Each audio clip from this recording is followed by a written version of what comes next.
කමතින් බතින් බුලතින් සපිරුණු ශ්‍රී ලංකාද්වීපය ප්‍රෞඩ ඉතිහාසයකට උරුමකම් කියන අභිමානවත් සහ ආචාර්යමත් දේශයක්. පෘතුගීසි ලන්දේසි හා ඉංග්‍රීසි විදේශ ආක්‍රමණවලට පසුව මුළු රටටම බලපෑ යුද්ධයක් වූයේ නම් ඒ LTT ත්‍රස්තවාදයයි. මහින්ද රාජපක්ෂ මැතිතුමන්ගේ පරිණත දේශපාලන විචක්ෂණයේ අනුහසින් රාජ්‍ය ආරක්ෂක ලේකම් ගෝඨාභය රාජපක්ෂ මැතිතුමන්ගේ වීරවන්ත නායකත්වයෙන් 30 වසරක යුද සහපයෙන් අපේ රට මුදා ගන්නට වීරෝධාර රණවිරුවන්ට හැකි විය. අපේ රට නිදහස් නිවහල් ජාතියක් ලෙස ආසියාවේ ආශ්චර්ය කරා පියනගමින් තිබූ වකවානුවට අනපේක්ෂිත ලෙස දේශ මාමක බලවේග පරාජය කරමින් වර්ෂ 2015 දී රටේ ගමන් මත වෙනස් විය.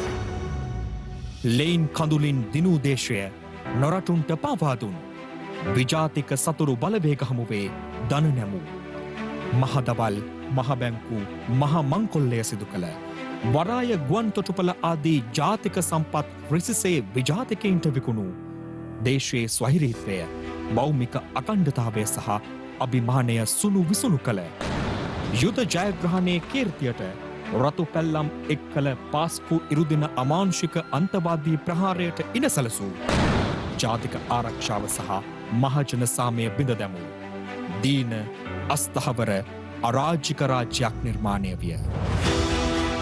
අභිමානවත් ගෞරවාන්විත හා සුරක්ෂිත පාලනයක පිපාසාවෙන් පෙළුණු ජනතාව සාර්ථක දැක්මක් සහිත වැඩ කරන රටක් නිර්මාණය කරගනුවස් රටට පණ පෙවිය හැකි නායකයෙකු ඉල්ලා සිටියහ. එකී පුරවැසි අභිලාෂය මුදුන්පත් කරලිය හැකි අනුප්‍රාප්තිකයා කවුරුන්දැයි විමසූ කල මුළු රටම එකම හඬින් කීවේ ගෝඨාභය රාජපක්ෂ නාමයයි. වැඩ කරන අපේ විරුවා බෞද්ධිමට පෙමින් සවදා රට රකින්න කෙනෙක් බේරම් ඒ ඔබයි උතුම් මිනිසා වැඩ කරන අපේ 30 වසරක යුද්ධය නිමා කරමින් සාමය සොයා ගිය මානුෂික ක්‍රියාන්විතයේදීත් අගනුවර තදාසන්න ප්‍රදේශات ඊට සමගාමීව මුළු රටත් අලුත් කළ නාගරික සංවර්ධන ක්‍රියාවලියේදීත් අමාත්‍යංශ ලේකම්වරයා ලෙස ගෝඨාභය රාජපක්ෂ මැතිතුමන් ප්‍රකට කළ ක්‍රියාශීලී භාවය සහ ඍජු තීරණ ගැනීමේ සුවිශේෂී හැකියාව එකී පොදුජන ඉල්ලීම උදෙසා කදිම උත්පේරකයක් විය. දුර්දාන්ත රජයක අමනෝඥ පාලන ප්‍රතිඵලවලින් බැටකමින් සිටි ජාතියක් ඇද වැටී තිබූ අන්ත අගාධයෙන් ගොඩ ගැනීම සඳහා දිගුකාලීන සැලසුම් මෙන්ම දින දින වර්ධනය වෙමින් තිබූ පුරවැසි ගැටලුවලට කඩිනම් විසඳුම් ලබා දිය හැකි ආකර්ශනීය වැඩපිළිවෙලක් සහිත සිය වෘත්තිය දේශපාලනය නොකරගත් නායකයෙක් ලෙස ගෝඨාභය රාජපක්ෂ මැතිතුමන්ගේ ආගමනය ශ්‍රී ලාංකිකයෝ මහත් විශ්වාසයෙන් පිළිගත්තා. වසල තුදනන් නිසල කළ රට වෙසෙන සුදනන් පතන මවුරට සදන පින්කම පටන් ගන්නට ආවඩා මෞබිමේ ඉරණම් ජනාධිපතිවරණයේදී 69 ලක්ෂයකට අධික ජනබරමකින් මෙරට 7 වන විධායක ජනාධිපතිවරයා වශයෙන් ගෝඨාභය රාජපක්ෂ මැතිතුමන් ඓතිහාසික විජයග්‍රහණයක් ලැබුවේ රටට සෞභාග්‍යයේ බලාපොරොත්තු දල්වමිනි. රට නවමු මාවතකට යොමු කළ අතිගරු ජනාධිපති ගෝඨාභය රාජපක්ෂ මැතිතුමාගේ පදවි ප්‍රාප්තියේ මුල් දෙවසර ඉතිහාසයේ අන් කවර හෝ ජනාධිපතිවරයෙක්ට මුහුණ දීමට සිදු නොවූ තරම් අභියෝගාත්මක එකක් විය.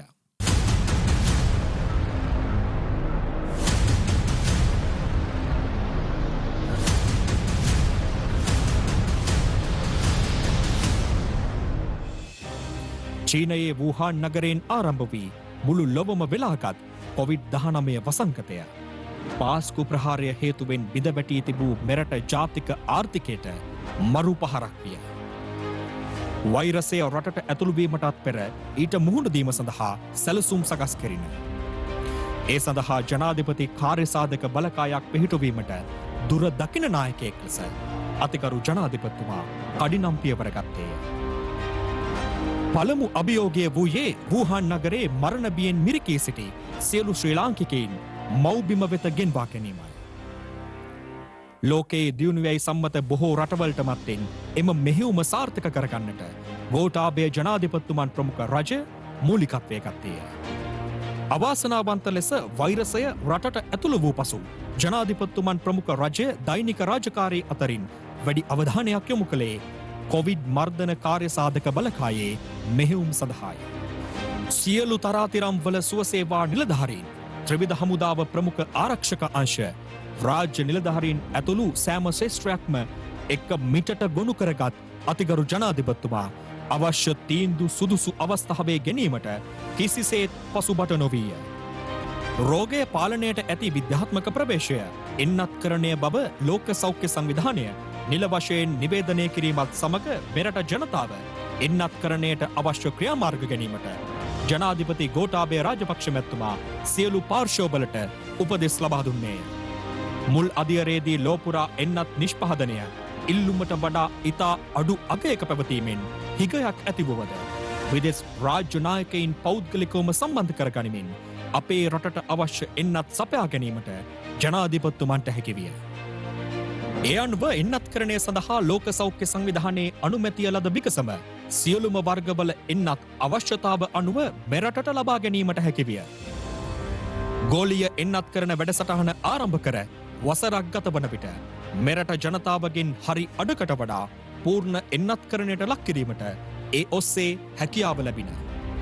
දෙවන එන්නත් මාත්‍රාව ලබාගෙන මාස 6ක් ඉක්මවා ඇති අවුරුදු 20ට වැඩි සියලු පුරවැසියන් වෙනුවෙන් ප්‍රමුඛතා අනුව ෆයිසර් එන්නත් මාත්‍රාවක් බූස්ටර් එන්නත ලෙස ලබා දීම මේ වන විටත් ආරම්භ කර තිබේ.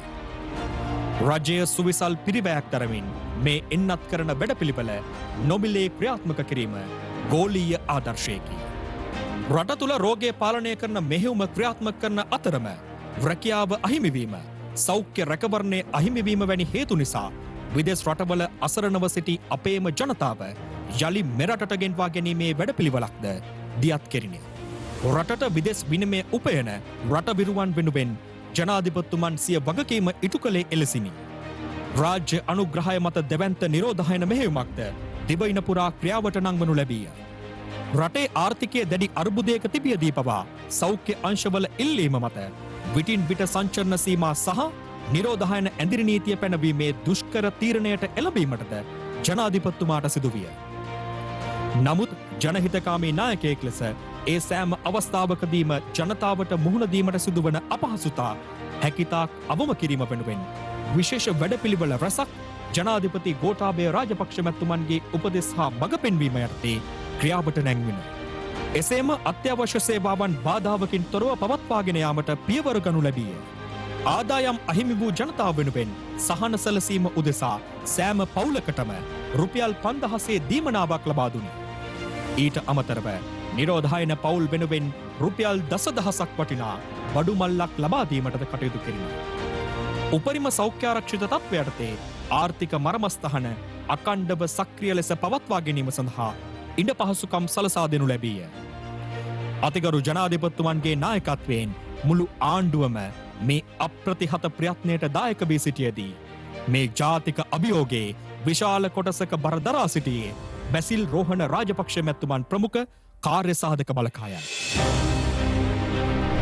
ග්‍රාමීය ජනතාවගේ අදහස් විමසමින් වඩාත් සාධනීය ප්‍රායෝගික යෝජනා ක්‍රියාත්මක කිරීමට අවශ්‍ය පසුබිම සකසාගත යුතුය. රට රකින ගම හදන ප්‍රයත්නය ජනතා කේන්ද්‍රීය ලෙස ඉටු කිරීම අතිගරු ජනාධිපතිතුමන්ගේ ප්‍රතිපත්තියයි. ඒ සඳහා සෑම දිස්ත්‍රික්කයකම දුෂ්කරම ගම්මාන තෝරා ගනිමින් එම ගම්මාන නගා සිටුවීම සඳහා අතිගරු ජනාධිපතිතුමන් ක්‍රියාත්මක කළ සුවිශේෂී වැඩසටහනක් ලෙස ගම සමග පිළිසඳර හඳුනාගත හැකියි. රටේ නායකයා ලෙස කෙතරම් අසීරු නමුත් ජනතා හිතවාදී තීන්දු තීරණ ගැනීම ගෝඨාභය රාජපක්ෂ ජනාධිපතිතුමන්ගේ රාජ්‍ය පාලනයේ සුවිශේෂී ලක්ෂණයක් බව මේ සියලු වැඩසටහන් වලදී මනාව පිළිඹු විය.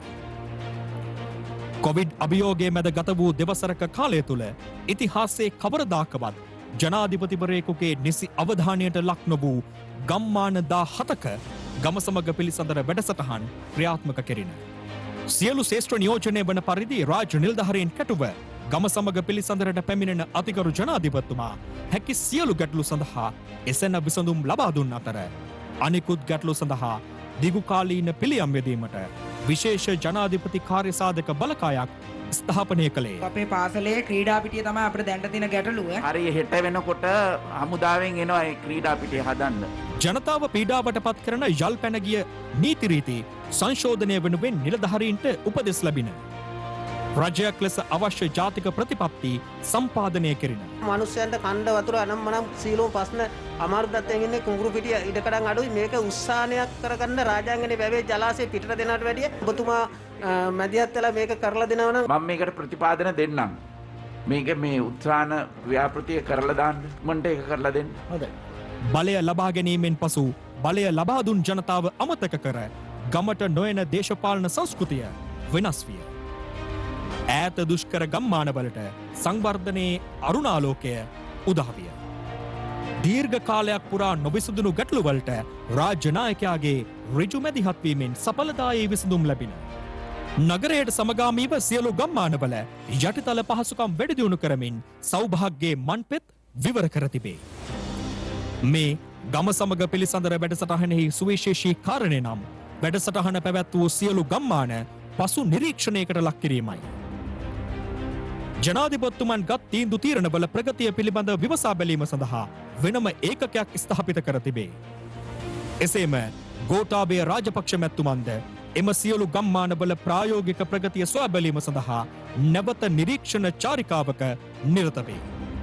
යහපාලන ආණ්ඩුව විසින් සුණුවිසුණු කළ ආර්ථිකය යළි නගා සිටුවීම ගෝඨාභය රාජපක්ෂ ජනාධිපතිතුමන් මුහුණ දී සිටින දුෂ්කරම අභියෝගයකි. එහිදී රාජ්‍ය වියදම් අඩු කිරීම සම්බන්ධයෙන් තමාම නිදසුනක් බවට පත්වෙමින් ජනාධිපතිතුමා ගිය වසරට සාපේක්ෂව ඉදිරි වසර වෙනුවෙන් ජනාධිපති වැය ශීර්ෂයෙන් කෝටි ගණනක ඉතිරියක් සිදු කර තිබේ. එමෙන්ම පරිවාර රථ අවම කළ ජනාධිපතිතුමා ආරක්ෂක රථද දෙකකට සීමා කළේය. ජනතාව සැබවින්ම ඉල්ලා සිටියේ සරල අවංක නායකයෙකි. ප්‍රතිපත්තිමේ කාරණා සම්බන්ධයෙන් දැවැන්ත පෞරුෂයක් සහිත ගෝඨාභය ජනාධිපතිතුමා ඉතා චාම් චර්යාවන් සහිත නූතන නායකයෙක් බව ක්‍රියාවෙන් ඔප්පු කර තිබේ. සිය වාසය සඳහා අධික දෛනික වියදමක් සහිත කොටුව ජනාධිපති මන්දිරය වෙනුවට මිරිහානේ පිහිටි පෞද්ගලික නිවසම තෝරාගත් අතර එසේ කළමනාකරණයෙන් ඉතිරි කළ රාජ්‍ය මුදල් සංවර්ධන කාර්යයන් සඳහා යොදවනු ලැබින. වචනයේ පරිසමාප්ත අර්ථයෙන් ගෝඨාභය රාජපක්ෂ මැතිතුමන් සිය ජනාධිපතිකම ජන සතු කර තිබේ. දිවයිනේ සෑම ප්‍රදේශයක්ම ආවරණය කෙරෙන පරිදි යටිතල පහසුකම් සංවර්ධනයේ දැවැන්ත විප්ලවයක් සියලු අභියෝග මැද්දේ වුවත් පසුගිය දෙවසර තුල සිදු කෙරින. හරිත සංකල්පයේ පෙරදරි කරගනිමින් කොළඹ නගරය දකුණු ආසියාවේ අලංකාරම හා විධිමත්ම වාණිජ නගරයක් බවටත් ශ්‍රී ජයවර්ධනපුර කෝට්ටේ ප්‍රදේශය දැකුම් කළු හා ක්‍රමානුකූල පරිපාලන නගරයක් බවටත් පත් කළ අයුරින් ශ්‍රී ලංකාවේ දිස්ත්‍රික්ක 25ම ආවරණය වන පරිදි නගර අලංකරණය හා අංග සම්පූර්ණ නගර බවට සංවර්ධනය කිරීමේ වැඩසටහනක් ක්‍රියාවට නංවනු ලැබීය. එකදු ජාතික පාසලක් හෝ නොමැති ප්‍රාදේශීය ලේකම් කොට්ටාස 123ක් අපේ රටේ ඇති බව විශ්වාස කිරීමටද අපහසු විය හැකිය. ඒ සෑම කොට්ටාසයක් වෙනුවෙන්ම ජාතික පාසලක් නිර්මාණය කරමින් නිදහස් අධ්‍යාපනයේ අපේක්ෂාවන් පරිපූර්ණ කිරීම ජනාධිපතිතුමන්ගේ දැක්මයි.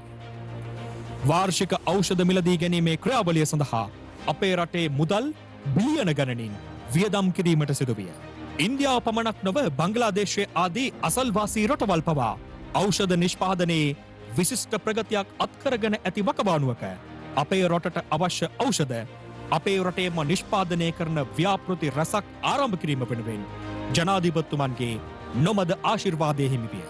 තවමත් විදුලිය නොමැති පවුල් 75,000ක් පමණ අඳුරේ කල් ගෙවයි. ගෝඨාභය ජනාධිපතිතුමන්ගේ ආණ්ඩුව සෑම නිවසකටම නොමිලේ විදුලි සැපයුම ලබා දීම සඳහා කඩිනමින් කටයුතු කරමින් සිටී.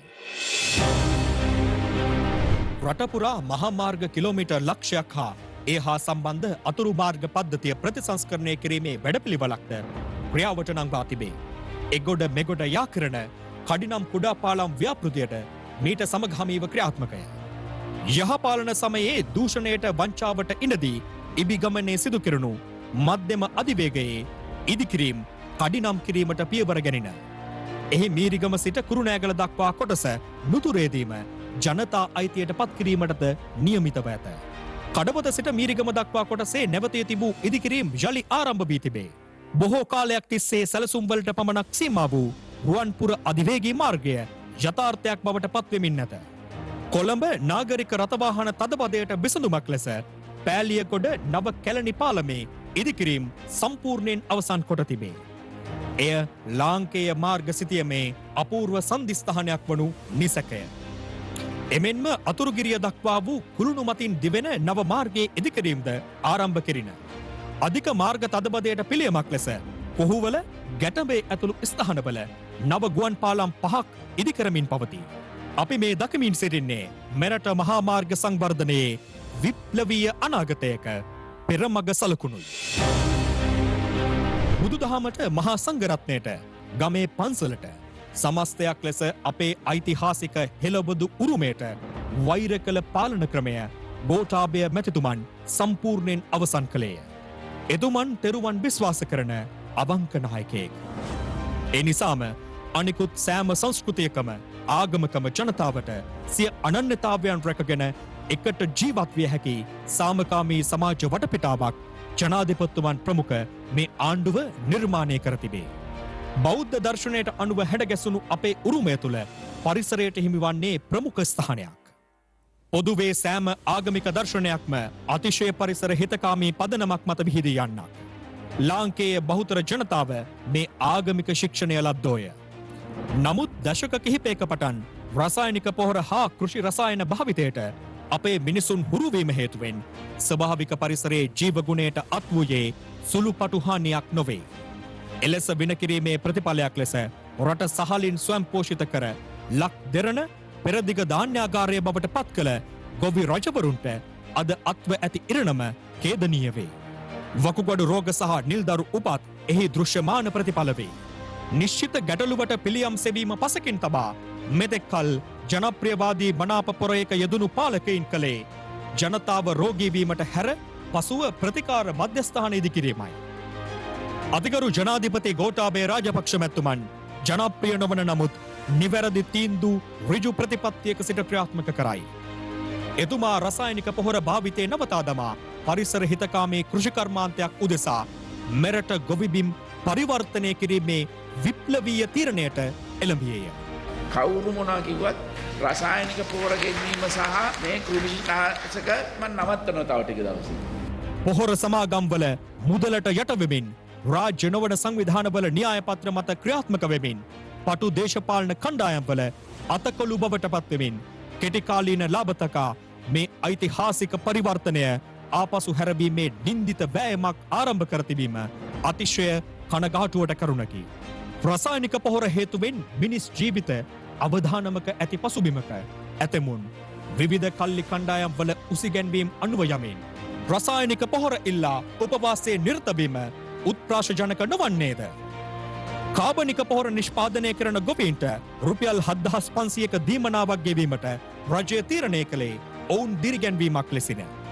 මෙරට නිපදවන කාබනික පොහොරවල නයිට්‍රජන් ඌනතාවයක් ඇති බවට අදහස් පළවීමත් සමග එම අවශ්‍යතාවය සැපිරීම සඳහා ඉන්දියාවෙන් නැනෝ නයිට්‍රජන් දියර පොහොර ගෙන්වීමට රජය නොපැකිලව කටයුතු කළේය. මේ වන විට සියලු පොහොර රටපුරා ගොවිජන සේවා මධ්‍යස්ථාන 562ක් වෙත බෙදා හැර අවසන්ව තිබේ. ගොවීන් මහකන්නේ සඳහා හෙක්ටයාර් 2 ලක්ෂයක වගා කටයුතු ආරම්භ කර ඇති අතර තවත් හෙක්ටයාර් ලක්ෂ 5කට වැඩි ප්‍රමාණයක බිම් සැකසීම් ආරම්භ කර තිබේ. හෙට අනිද්දා වන විට රජරට හා රටේ සියලු වෙල්යායවල් පරිසර හිතකාමී මේ වැඩපිළිවෙලත් සමග නිල්ල ගසනු නොඅනුමානයි. තමන්ගේම නිවසක දිවිගෙවීම ඕනෑම පවුලක ප්‍රමුඛ සිහිනයකි. ඒ බැව් නිසිලස අවබෝධ කරගත් ජනතාවාදී නායකයෙක් ලෙස ගෝඨාභය රාජපක්ෂ ජනාධිපතිතුමන් පුරවැසියාගේ නිවසක සිහිනය සැබෑ කරලීම සඳහා පසුගිය දෙවසර තුළ තීන්දු තීරණ රැසක් ගත්තේය. ඒ අනුව පළමු වතාවට නිවසක් මිලදී ගැනීමේ සහන පොලියක් සහිත දිගුකාලීන ණයක් ලබා දීම සුවිශේෂී වන්නේය. අපේ රටේ මුළු ග්‍රාම සේවා වසම් සංඛ්‍යාව 14022කි. ඒ සෑම ග්‍රාම නිලධාරී වසමකටම එක බැගින් නිවසක් නොමැති පවුල් සඳහා නව නිවාස ඉදිකිරීමේ වැඩසටහන ක්‍රියාවට නංවනු ලැබීය. මධ්‍යම පන්තියේ මිනිසුන් උදෙසා ඊට උචිත නිවාස ව්‍යාපෘති රසක් මේ වන විටත් ක්‍රියාත්මක වේ. සෞභාග්‍ය දැක්ම ප්‍රතිපත්ති ප්‍රකාශය තුළ අවධානය යොමු වූ තවත් සුවිශේෂී කරුණක් නම් විරකියාවට විසඳුම් සෙවීමයි. විශේෂයෙන්ම පසුගිය යහපාලන රජය රැකියා අපේක්ෂිත උපාධිධාරීන්ට රැකියාවක් වෙනුවට ලබා දුන්නේ රබර් උණ්ඩ සහ කඳුළු ගෑස් ප්‍රහාරයි.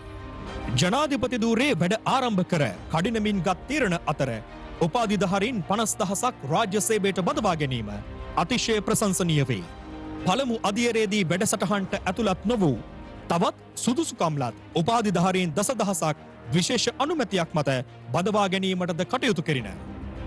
ඒ අනුව පවුල් 60,000කට රාජ්‍ය රැකවරණය සහිත ස්ථිර ආදායමක් ලබා දීමට ගෝඨාභය ජනාධිපතිතුමන්ට හැකිව තිබේ. අඩු ආදායම්ලාභීන්ට සිබිලි තහඩු කිහිපයක් වියලි සලාක පාර්සලයක් වැනි දේකට වඩා යමක් ලබා දීමට යල් පැන ගිය දේශපාලඥයෝ කටයුතු නොකළහ. ඒ මනාප මත යැපෙන පටු දේශපාලන සංස්කෘතියේ ස්වභාවයයි. ජනාධිපතිතුමා ඒ සංකල්පය සහමුලින්ම වෙනස් කිරීමට පියවර ගත්තේය. ඒ අනුව අඩු ආදායම්ලාභී සහ අධ්‍යාපන සුදුසුකම් ප්‍රමාණවත් නොවූ තරුණ තරුණියන් ලක්ෂයක් සඳහා රැකියා අවස්ථා ලබා දීමට කටයුතු කෙරින. එපමණක් නොව ඔවුන්ට මූලික පුහුණුවක්ද ලබා දුන්නේය. ජාතික ආහාර නිෂ්පාදනය නංවාලීම, දිලිඳුකම පිටුදැකීම ආදී සංවර්ධන ඉලක්ක ජය ගැනීම සඳහා වාරි ශේෂ්ත්‍රයේ ශීඝ්‍ර සංවර්ධනය මගින් ලැබෙන රුකුල අතිමහත්ය. ඒ වෙනුවෙන් සෑම ප්‍රාදේශීය ලේකම් කොට්ටාසයකම සියලු වැව් ප්‍රතිසංස්කරණය කෙරේ. වාරි සෞභාග්‍ය වැඩසටහන යටතේ පිළිසකර කරන වැව් සංඛ්‍යාව 5000කි. ඒ හා සමගාමීව වැව් අමුණු සහ කෘෂි වාරි පද්ධති සියල්ල යලි ගොඩනගමින් මහ ජනතාවගේ පානීය සහ කෘෂි කාර්මික ජල අවශ්‍යතා සපුරාලීම ගෝඨාභය ජනාධිපතිතුමන්ගේ අරමුණයි.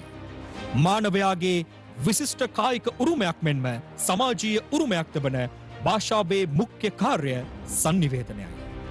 නමුත් මේ වන විට මූලික sannivedana පහසුකම් රහිත ගම්මාන රැසකි. පාසල්වල මාර්ගගත අධ්‍යාපනය වැඩි දියුණු කිරීම, දුෂ්කර ගම්වල sannivedana යටිතල පහසුකම් සංවර්ධනය කිරීම සඳහා ගෝලීය අභියෝග ජය ගනිමින් දීප ව්‍යාප්ත අධිවේගී ආවරණ ජාලයක් සැකසීම සඳහා අතිගරු ජනාධිපතිතුමන්ගේ ඍජු උපදෙස් මත ගමට sannivedanaya වැඩසටහන ක්‍රියාත්මක වේ. ඒ අනුව කුරුණෑගල, රත්නපුර, මාතර, අනුරාධපුර සහ බදුල්ල ආදී දිස්ත්‍රික්කවල මේ වන විටත් ආවරණ ජාල පුළුල් කරමින් පවතී. මෙරට තරුණ පරපුර මත්‍රකුසාගේ ග්‍රහණයට නතුව තිබෙන්නේ කලක පටන්ය. ජනාධිපතිතුමන් රට බාර ගන්නා විට මත්ජාවාරම් කරුවන්ගේ කෙලිමඩලක් බවට මේ පුණ්‍ය භූමිය පත්ව තිබින. ඒ සියල්ලට වැටබදිමින් පොලිස් දෙපාර්තමේන්තුවට අමතරව විශේෂ කාර්ය බලකායටද මත්ද්‍රව්‍ය මැඩලීමේ මෙහෙයුම් සඳහා නියෝග ලැබින. සංවිධානාත්මක අපරාධ කල්ලි කඩිනමින් මර්ධනය සඳහා අවශ්‍ය පූර්ණ බලතල ආරක්ෂක අංශ සඳහා ලබා දුන්නේය. මුළු රටම වෙඩිපිටියක් බවට පත් කළ පාතාලය දැන් නිහඬය. ජනාධිපති ගෝඨාභය රාජපක්ෂ මැතිතුමන් මේ සියල්ල පිළිබඳව නිරන්තරයෙන් පෞද්ගලිකවම සොයා බැලුවේය. ජනාධිපතිතුමන්ගේ නියෝග ලැබූ මද්‍රව්‍ය නාශක කාර්යාංශය නාවික හමුදාව සමග එක්ව මෙරටට රැගෙන එමින් තිබූ මද්‍රව්‍ය තොග මහා මුහුද මැදදීම සේ භාරයට ගැනීමට සමත් වූහ. ප්‍රමුඛ පෙළේ කුප්‍රකට මද්‍රව්‍ය ජාවාරම්කරුවන් රැසක් අත්අඩංගුවට ගැනින. බන්ධනාගාර දෙපාර්තමේන්තුව පූර්ණ ප්‍රතිසංස්කරණයට ලක් කළේය. එමගින් සංවිධානාත්මක අපරාධකරුවන් සහ මද්‍රව්‍ය ජාවාරම්කරුවන් බන්ධනාගාරය තුල සිට මෙහෙය වූ අපරාධවලට තිත තැබින. මතට ඇබ්බැහිවීම නිසා සිරගතව සිටින පිරිස් පුනරුත්ථාපනය කිරීමේ වැඩපිළිවෙලක්ද ක්‍රියාවට නංවනු ලැබීය. එසේම පළමු වරට ජනාධිපතිවරයෙක් බන්ධනාගාර නිරීක්ෂණයට එක්වුණු අයුරු මුළු රටක් බලා සිටියහ.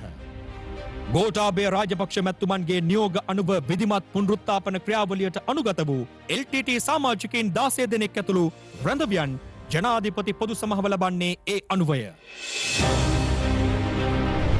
ගෝඨාභය රාජපක්ෂ ජනාධිපතිතුමාට 69 ලක්ෂයකට අධික ජනවරමක් ලබා දෙමින් ශ්‍රී ලාංකික ජනතාව අපේක්ෂා කළේ නිදහසින් පසු දශක 7කට වැඩි කාලයක් තට්ටු මාරු දේශපාලන ක්‍රමය තුළ ඔද්දල් වී තිබූ මෙරට සමාජ ආර්ථික දේහයට නව පණක් ලබා දීම. ජනාධිපතිවරණ වේදිකාවේ පොරොන්දු වූ පරිදි රට නිවැරදි මාර්ගයට ගැනීමේ ප්‍රතිපත්ති තීන්දු තීරණ රැසක් ගැනින. පසුගිය ආණ්ඩුවලට හා පාලකයින්ට චෝදනා කිරීම, ඔවුන් විවේචනය කිරීම නතර කළ ජනාධීපතිතුමා තම වැඩපිළිවෙල කාර්යක්ෂමව ඉදිරියට රැගෙන යාමට පියවර ගත්තේය. අපි සෞභාග්‍ය දැක්මේ ඉදිරිපත් කර තිබෙන විප්ලවීය වෙනස කරනවා. රාජ්‍ය ආයතන කාර්යක්ෂම කරමින් ඒවායේ පැවති දූෂණ අක්‍රමිකතා නතර කර පුරවැසි හිතකාමී රාජ්‍ය සේවයක් ස්ථාපිත කළේය. රාජ්‍ය ආයතනවල සිය රුව සහිත ඡායාරූප ප්‍රදර්ශනය කිරීම නතර කර ජනාධිපතිතුමා ඒ වෙනුවට රාජ්‍ය ලාංඡනය ප්‍රදර්ශනය කිරීමට උපදෙස් ලබා දීම ජනාධිපතිවරයෙක් විසින් සමාජගත කළ අලුත් ආදර්ශයකි. උද්ඝෝෂකයින්ට විරෝධතාකරුවන්ට කඳුළු ගෑස් ප්‍රහාර බැටන් ප්‍රහාර එල්ල කිරීම වෙනුවට ඔවුන්ගේ ප්‍රජාතන්ත්‍රවාදී අයිතිය තහවුරු කරමින් ජනාධිපති ලේකම් කාර්යාලයට යාබද උද්ඝෝෂණ පැවැත්වීමේ ස්ථානයක්ද වෙන් කෙරුණි. එපමණකින් නොනැවතුණු ජනාධිපතිතුමා උද්ඝෝෂකයින් අතරට යමින් ගැටලු සඳහා කඩිනම් විසඳුම් ලබා දීමටද පියවර ගත්තේය. දැන් අපමණ ලක්ෂයක් ගන්නවනේ කොහොස. ඒකට ඔයගොල්ලන්වත් ගන්න. දේශීය ගොවියා රැක ගැනීම සිය ප්‍රමුඛ අරමුණක් කරගත් ජනාධිපතිතුමා මෙරට නිෂ්පාදනය කරන ආහාර භෝග රැසක් ආනයනය මුළුමනින්ම නතර කිරීමේ දැඩි තීරණයක් ගත්තේය. එම තීරණය හේතුවෙන් සම්ප්‍රදායික ගොවියාට නිසි මිලක් ලැබීම සහතික කෙරුණි. මෙරටින් පිටරටට ඇදී ගිය විශාල ඩොලර් ප්‍රමාණයක්ද ඉතිරි කර ගැනීමට ජනාධිපතිතුමන්ගේ මේ තීරණය හේතු විය. හත්වන විධායක ජනාධිපතිවරයා ලෙස රට භාරගත් ගෝඨාභය රාජපක්ෂ මැතිතුමන්ට මුහුණ දීමට සිදු වූයේ එතරම් පහසු අභියෝගයන්ට නොවේ. නව සාමාන්‍යකරණය යටතේ දැන් රට විවෘත කර තිබේ. ජාතික ආරක්ෂාවට මුල් තැන ලබා දෙමින් වැටුණු ආර්ථිකය ගොඩනැංවිය යුතුව තිබේ. ජන ජීවිතය ඔසවා තැබිය යුතු වේ. රට ඉදිරියට ගෙන යා යුතු වේ. අනාගත පරපුර වෙනුවෙන් සෞභාග්‍යමත් අලුත් රටක් නිර්මාණය කිරීමේ පොරොන්දුව ඉටු කළ යුතුව ඇත. අභියෝගවලට මුහුණ දීම හා ඉන් ඔබ්බෙහි රටේ දිශානතිය තීරණය කිරීමේ පාරදූර වගකීම කිසි ලෙසකින් හෝ අත්හැරීමට ජනාධිපතිතුමන් කිසිසේත් සූදානම් නැත. අභියෝගාත්මක දෙවසරක සෞභාග්‍යයේ සලකුණු මැදින් එළඹෙන වසර ජය ගැනීමට නව ජවයකින් නැගිටින ශ්‍රී ලාංකික ජනතාව සමග එක්ව සෞභාග්‍යමත් දේශයක් ගොඩනැගීමට ජනාධිපති ගෝඨාභය රාජපක්ෂ මැතිතුමන් ගමන් අරඹා තිබේ. සියලු වාද භේද පසකලා රටම එකම අරමුණකින් එතුමන් වටා රොද බැඳිය යුතු වන්නේ එබැවිනි. එන්න සුරක්ෂිත රටක් සෞභාග්‍යමත් දේශයක් සඳහා අපි අත්වැල් බැඳගනිමු.